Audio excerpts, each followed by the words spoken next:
One of the main ერთ-ერთი მთავარი საკითხი, რაზეც მსურს ვისაუბროთ, არის კონფერენციის, ანუ ფორუმის თემა, ისტორიის დაბრუნება. რამდენად აქტუალურია დღეს ამაზე საუბარი? ახლა შეერთებული შტატები აღარ არის ერთადერთი ქვეყანა, რომელსაც სხვები უყურებენ. არსებობენ სხვა მოდელები, სხვა მოთამაშეები. ეს ძალიან მრავალპოლარული სამყაროა.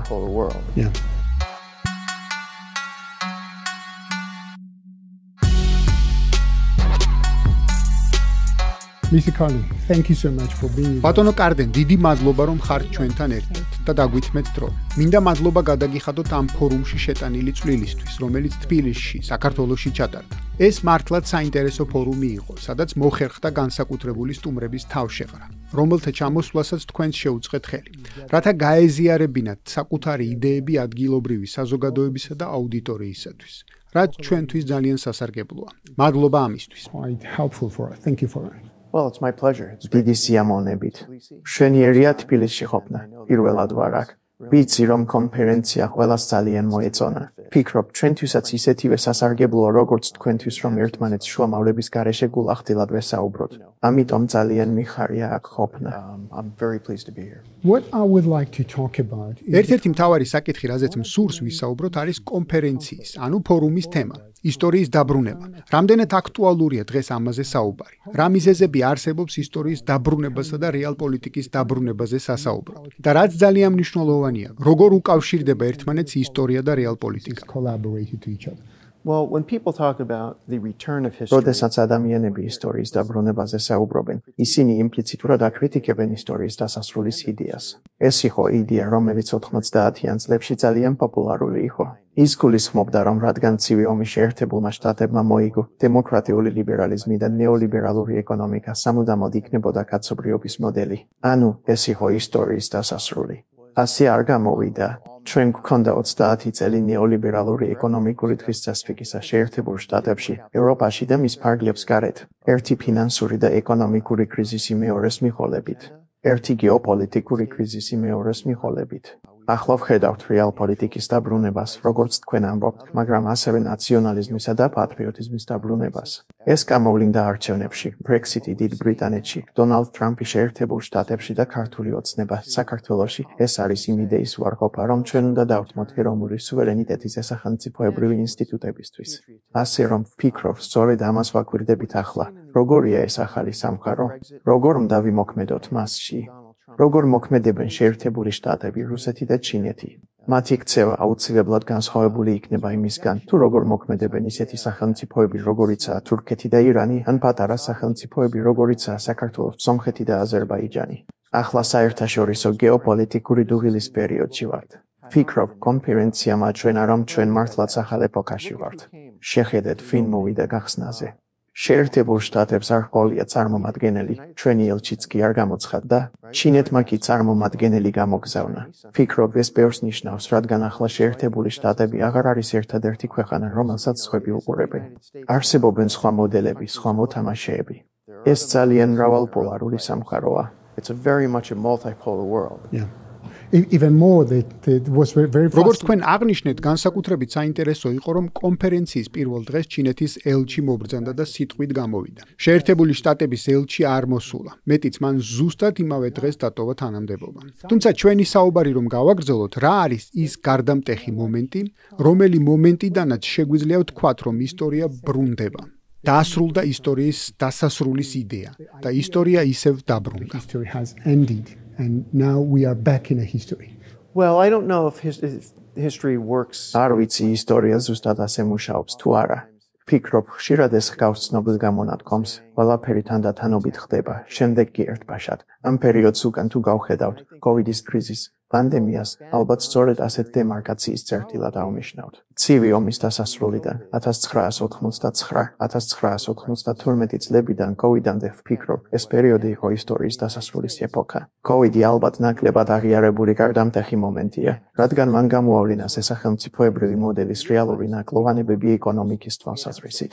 ჩვენ გვჭირდებოდა ნიღბები, სხვა რესურსები და აღმოვაჩინეთ, რომ აღარ ვაწარმოებთ. ყველაფერი აუთსორსინგით ჩინეთში გადავიტანით. გვეუბნებოდნენ, რომ ნეოლიბერალური მოდელი კარგი იყო, მაგრამ აღმოჩნდა, რომ ასე არ ყოფილა.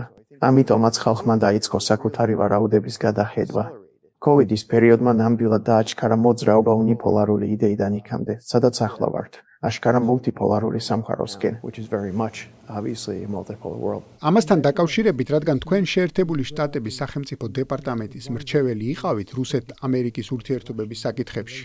ძალიან მოკლე პერიოდით. But anyway, so you know the Russian reality. დიახ, მაგრამ ყოველ შემთხვევაში თქვენ იცით რუსული პოლიტიკა. იცით ამერიკა-რუსეთის ურთიერთობები. მინდა დაუბრუნდე 2007 წელს, პუტინის ცნობილ მიუნხენის გამოსვლას.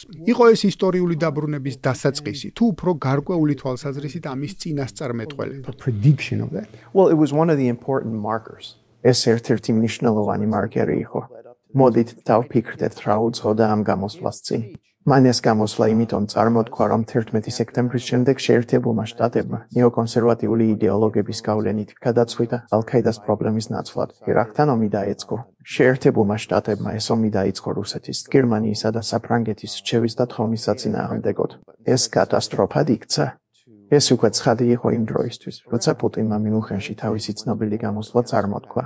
ეს ერთ-ერთი ნაპრალია უნიპოლარული სამყაროს დიდ ნაგებობაში.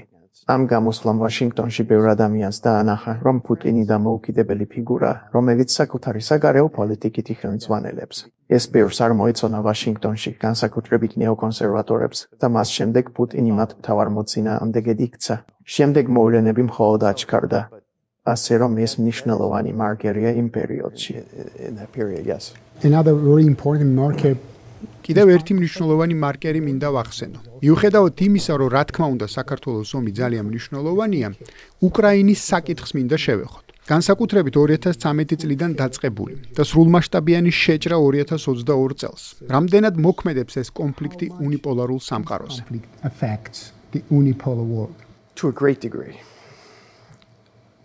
ძალიან მოქმედებს. თუმცა გლობალური სამხრეთის რეაქციას თუ დავაკვირდებით, ვხედავთ, რომ ბევრ ქვეყანას უკვე უნიპოლარული სამყაროს დატოვების სურვილი ჰქონდა. შეერთებულ შტატებსა და დასავლეთ ევროპაში ხალხი შოკში იყო, როცა დაინახა, რომ გლობალური სამხრეთი და მიუმხრობელი ქვეყნები არ აპირებდნენ პროუკრაინულ პოზიციის დაკავებას. მათთვის ცხადი გახდა, რომ ამ გემმა უკვე გაცურა და რომ გლობალური სამხრეთი სკეპტიკურად უყურებს ჩვენს პრეტენზიებს უკრაინის საკითხთან დაკავშირებით. შეერთებული შტატების წარსული ჩარევის გამოცდილების გამო, ისინი ჩვენს ნარატივს ნაკლებად ენდობიან და სწორადაც იქცევიან.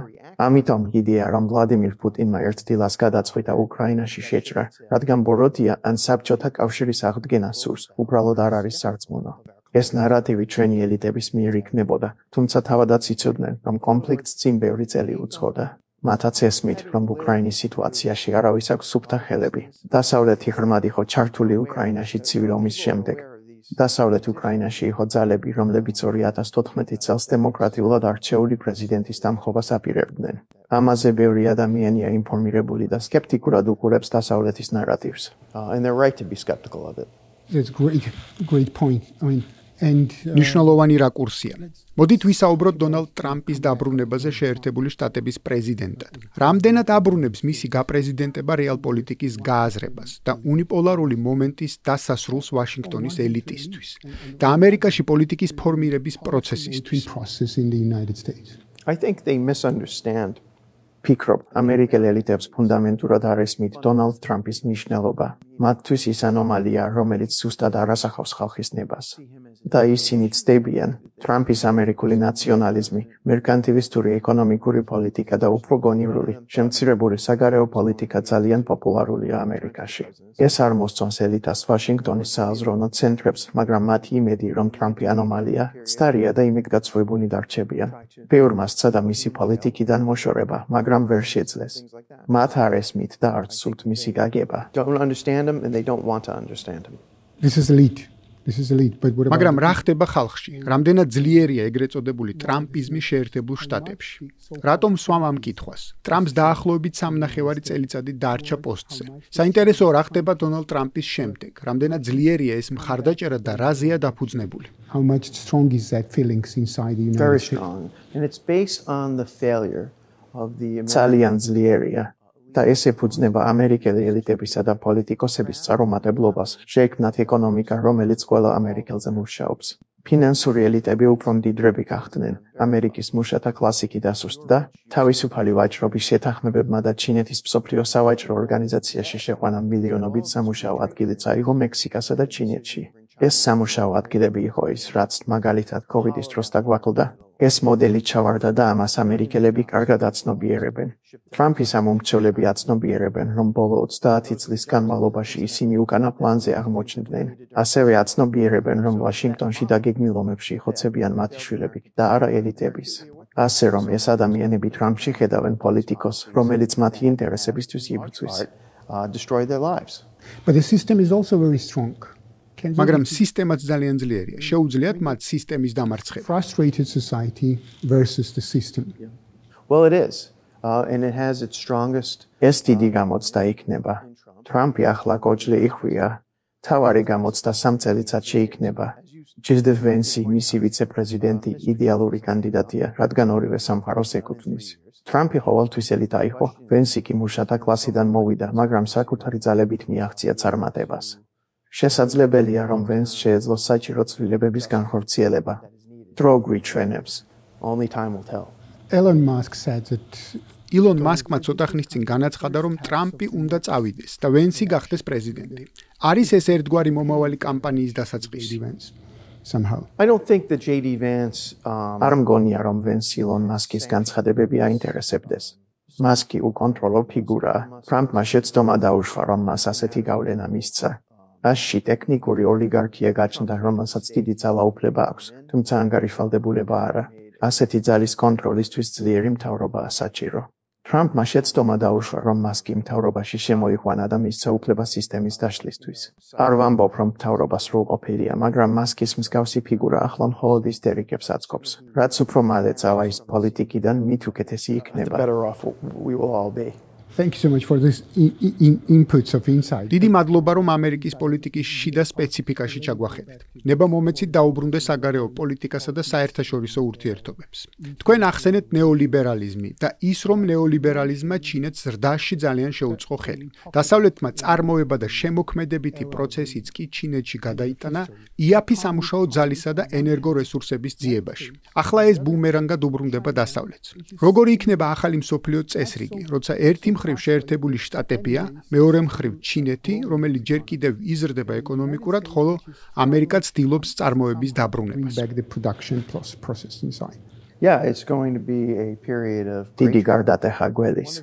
უნდა გავითვალისწინოთ, რომ ჩინეთს საკუთარი შიდა სტრუქტურული ეკონომიკური პრობლემები აქვს. ტრამპი მართალია, რომ ამერიკული საწარმოო ბაზის დაბრუნებას ცდილობს. ტარიფების გამოყენება ამ მიზნის მისაღებად სწორი გზაა თუ არა, ეს საკითხავია და დრო გვიჩვენებს. შეერთებულმა შტატებმა დიდი შეცდომა დაუშვა, როცა სამრეწველო ბაზაზე უარი თქვა. სწორედ ეს ბაზა იყო გადამწყვეტი მეორე მსოფლიო ომის მოგებაში. რატომ გადავედით მომსახურების ეკონომიკაზე? ძნელი გასაგებია. ამერიკელ ხალხს ეს არ ესმის, ამიტომაცაა უარყოფა და ტრამპის პოპულარობა. and hence the rise of Trump. But still there are a lot of მაგრამ დასავლური ელიტების ნაწილი ეწინააღმდეგება ცვლილებებს და სისტემის შენარჩუნებას ცდილობს. რამდენად შედის ეს დასავლეთის ინტერესებში? the interest of the West. I mean, it depends on what you mean by the ეს West. დამოკიდებულია რას გულისხმობთ დასავლეთში. და ოსის ელიტებს არ აინტერესებთ შეცვლა, ეს მათი სამყაროა. მათ მცირე კავშირი აქვთ იმ ადამიანებთან, ვინც რეალურად აწარმოებს საჭირო პროდუქტებს. ეს განქორწინებაა გადაწყვეტილების მიმღებებსა და მწარმოებლებს შორის. კითხვა ისა, როგორ უნდა გადალახოთ ეს და შექმნათ სისტემა, რომელიც ორივე მხარესთვის კარგად იმუშავებს. for the people who own the things. The biggest loser in this ამ პროცესში ჩემი აზრით ყველაზე მეტად დამარცხებული ევროკავშირია. მულტიპოლარულ სამყაროში ამერიკის შეერთებული შტატები და ჩინეთი პოლუსებად აღიქმება. ზოგჯერ რუსეთიც, მაგრამ ევროკავშირი დამოუკიდებელ პოლუსად იშვიათად სახელდება. რატომ? as an independent pole. Why that happens? You know, I always when ყოველთვის როცა ევროკავშირზე მეკითხებიან, მახსენდება ჩემი პროფესორის სიტყვები მოსკოვში, მგიმოში. ევროკავშირს სერიოზულად არ ავიქონთ, რუსეთში არც კი ვიცით რა უნდა იყოს. ეს იყო 2011 წელს და ვფიქრობ, მართალია. ევროკავშირის პრობლემა ისა, რომ საგარეო პოლიტიკასა და თავდაცვაზე პასუხისმგებელი პოზიციები ხშირად ენიჭებათ ადამიანებს, რომლებსაც რუსეთის მიმართ ძლიერი ნეგატიური დამოკიდებულება აქვთ, მაგალითად კაია კალასი. ეს გრძნობები გასაგებია, მაგრამ როცა პოლიტიკად იქცევა, პრობლემას ქმნის. ევროკავშირი საბოლოოდ სხვა დროის რელიკვიაა, ის მოძრაობს, მაგრამ როგორც ზომბი მკვდარია. it's dead, but it's still moving. Another important issue regarding the Europe. ევროპის უსაფრთხოებასთან დაკავშირებით ნატო ერთ-ერთი მთავარი თემაა. უკრაინის კონფლიქტის ერთ-ერთ მთავარ მიზეზად ნატოს გაფართოებას ასახელებენ. ამას აღიარებს ორივე მხარე. რას ნიშნავს ეს ევროპისთვის და მისი უსაფრთხოების არქიტექტურისთვის? Security architecture. Well, Trump is right, as he so often ტრამპი is. მართალია, როცა ამბობს, რომ უკრაინამ ვაშინგტონში ზედმეტად დიდი მნიშვნელობა შეიძინა. დონბასის მმართველობის საკითხს ამერიკისთვის აბსოლუტურად არავითარი მნიშვნელობა არ აქვს. ნატოს გაფართოება და უკრაინის ომი ერთმანეთთან პირდაპირ კავშირშია. უკრაინის ომი არ იქნებოდა ნატოს გაფართოების მუქარის გარეშე. ტრამპს კარგად ესმის, რომ რუსეთი აშშთვის საჭირო პარტნიორია, მაგალითად ირანთან ურთიერთობისთვის. ბაიდენის ადმინისტრაციის უარი პუტინთან დიალოგზე უბრალოდ თვითდაზიანებაა. რუსეთი უზარმაზარი ძალაა და მეორე ბირთვულის სახელმწიფოა. უნდა ჩაერთო დიპლომატიურ ურთიერთობაში, მოგწონს თუ არა. To engage with them, you have to deal with them. You may not like it, but you have to do it. As you rightly said, that this is no matter. როგორც თქვით, არ აქვს მნიშვნელობა ვინ აკონტროლებს დონბასს, ან მთელ უკრაინასაც კი. შეერთებული შტატები და ნატო უფრო მეტად ჩაერთვებოდნენ კონფლიქტში, აქ რომ მათთვის გადამწყვეტი ინტერესი ყოფილიყო. მათი ინტერესები არ არის ამ ტერიტორიის კონტროლი. მაშინ რატომ არსებობს ასეთი გრძელვადიანი პოლიტიკა უკრაინისა და საქართველოს ნატოში ინტეგრაციისკენ? To come to the Russia's border so much closer to them. An American elite ეს perception უკავშირდება ამერიკული ელიტის წარმოდგენას, რომ რუსეთი არის ქვეყანა, რომელთანაც არ შეიძლება თანამშრომლობა და ის ყოველთვის შესაძლებელია, რადგან ექსპანსიონისტურია.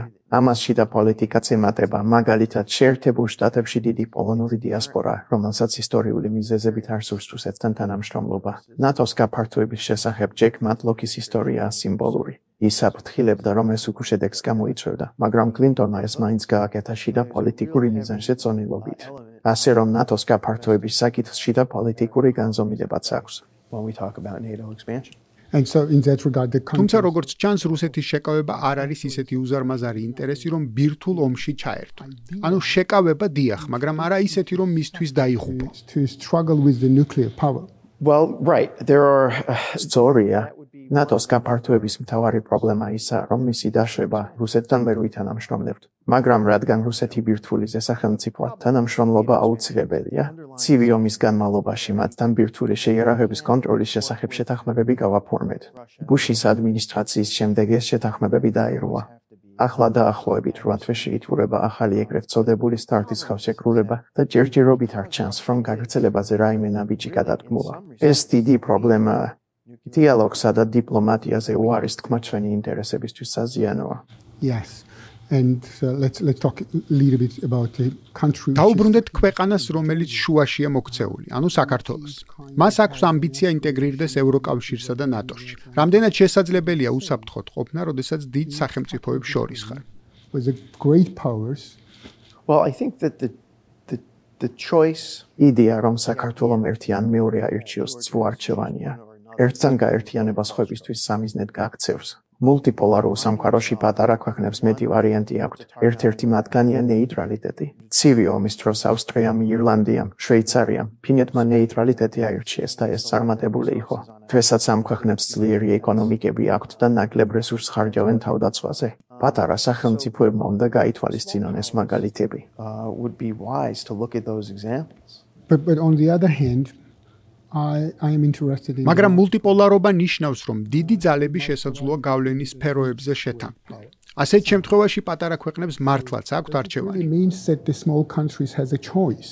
Well, that's a good question. I mean, look, გავლენის სფეროები ის კონცეფციაა, რომელსაც ამერიკელი პოლიტიკოსები უარყოფენ, მაგრამ რეალურად ყველა ქვეყანას და დიდ ძალას აქვს თავისი გავლენის სფერო. ეს არ ნიშნავს, რომ სამხედრო ალიანსები უნდა დადოთ რომელიმე მათგანთან, მაგრამ შესაძლებელია მეგობრული ნეიტრალიტეტი, როგორც ფინეთმა გააკეთა. პატარა ქვეყნებისთვის ნატოში გაწევრიანება შეიძლება შეცდომა იყოს გააბრაზებ ჰეგემონურ ძალას.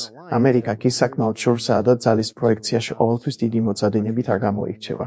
თავდაპირველად ნატო ატლანტიკის პირა ქვეყნების ალიანსი იყო და ამაში შავი ზღვის პირა ქვეყნები ნაკლებად ჭდებიან. on the Black Sea. And let's somehow to sum up this part of our talk. მოდით შევაჯამოთ. ისტორია ბრუნდება, მაგრამ ახალი ეპოქა ძველისგან განსხვავდება. ადრე იყო დახურული საზღვრები, დიდი იმპერიები. ახლა კი სამყარო მეტად არის გადაჯაჭვული. ნიშნავს ეს იმას, რომ თუნდაც კავკასია რუსეთის გავლენის სფეროდ ჩაითვალოს, რუსეთი ვერ შეძლებს ხელი შეუშალოს ჩინეთის ან ამერიკის ჩართულობას აქ. ეს განსხვავებული მულტიპოლარობაა? Different multipolarity than we had in the history back in the old times. Well, the trick is also to balance, right? So თავარი ხრიკი და ბალანსება. მაგალითად, კონკრეტი ნატოს წევრია რუსულ ენერგიაზეა დამოკიდებული და ჩინეთთანაც მჭიდრო ეკონომიკური კავშირი აქვს, ასე რომ სამ დიდ ძალას შორის ბალანსს ცდილობს. ვაშინგტონიდან ამის გამო ხშირად აკრიტიკებენ, მაგრამ როგორც ჩანს, ეს მათთვის მუშაობს. უკრაინის ომამდე გერმანიაც ასე იქცეოდა რუსული ენერგია, ჩინური ბაზარი და ამერიკული უსაფრთხოების ქოლგა. მულტიპოლარობა საშუალო და მცირე სახელმწიფოებისთვის კარგია, რადგან მათ სამ დიდ ძალას შორის ბალანსის საშუალებას აძლევს. sort of balance between the three. James Carden, დიდი მადლობა თქვენი დროისთვის, თბილისში, საქართველოში ამ ფორუმზე ჩამოსვლისთვის. and wish you good luck. Thank you very much.